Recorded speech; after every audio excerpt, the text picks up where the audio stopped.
Maidarpura police station હદમાં મોટા પાયે ચાલતા જુગાર ધામ પર સ્ટેટ મોનિટરિંગ સેલે દરોડા પાડ્યા હતા, જેમાં 32 વાહન, મોબાઈલ, રોકડ રૂપિયા 1,31,680 સહિત કુલ મુદ્દામાલ રૂપિયા 2,81,090 નો મુદ્દામાલ જપ્ત કરાયો છે. તો મૈદરપુરા પોલીસને ઊંઘતી રાખી સ્ટેટ મોનિટરિંગ સેલે જુગાર ક્લબ પકડી પાડતા સ્થાનિક પોલીસ પર શંકાની સોય તકાઈ છે.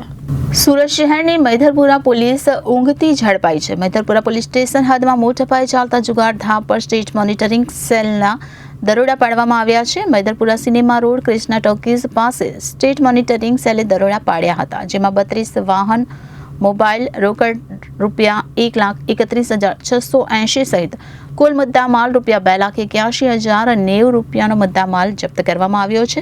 સાથે હેન્ડલર અને કેશિયર વિજય નાથુ વસાવા સહિત 39 આરોપીઓની ધરપકડ કરવામાં આવી છે. તો જુગાર ક્લબ ચલાવનાર મુખ્ય આરોપી યુસુફ ગુલાબ ખાન પઠાણ, ઇમરાન રઉફ શેખને વોન્ટેડ જાહેર કરવામાં આવ્યા છે.